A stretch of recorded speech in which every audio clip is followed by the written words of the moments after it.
This is a demonstration of stropping a gouge. In this demonstration, I will use a four-sided strop, but only two sides.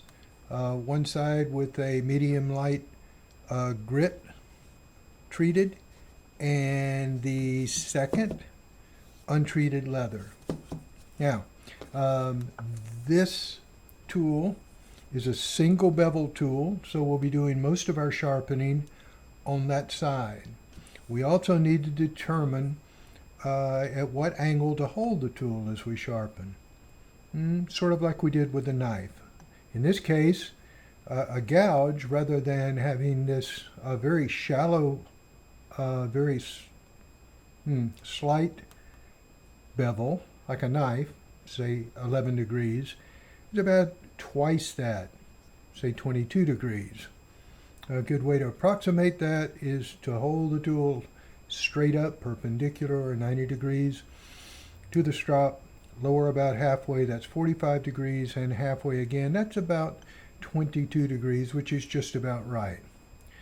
Now you can actually, if you rock it back and forth, you can feel and see the edge of the gouge, whether it's making contact with the strop or not, and you can tell by that whether it's a good angle. You use the same tricks that we used before to determine whether you're holding it right.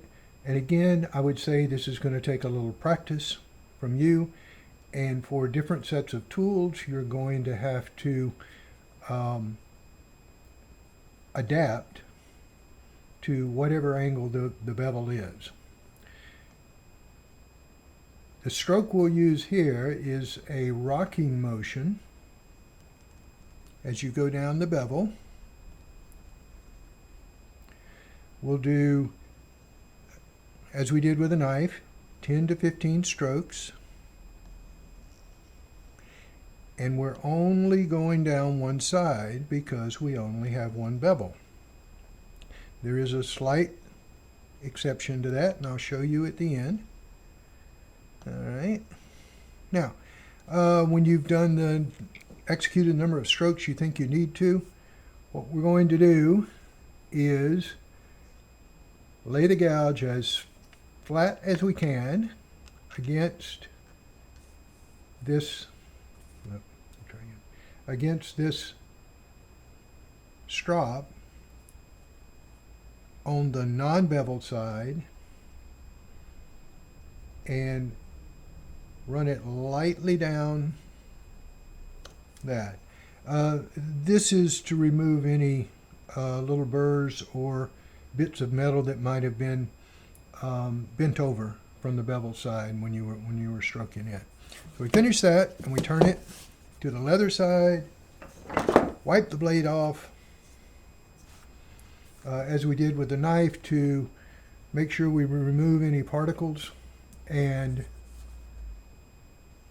on the leather side we'll do exactly the same stropping stroke.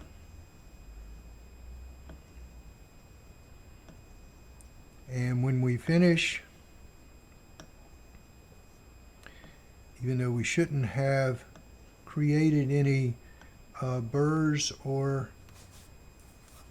pulled off any particles of metal, we'll go ahead and polish it on the non-beveled side very lightly with a single stroke down the strop. And again, after we finished, we should test our tool for sharpness. And in this case, I'll just use an old piece of rough pine and see what kind of a cut I can make. And that is pretty good. I might actually want to sharpen that a little bit more, but I have pretty much restored that edge right now. All right, that is it for the gouge.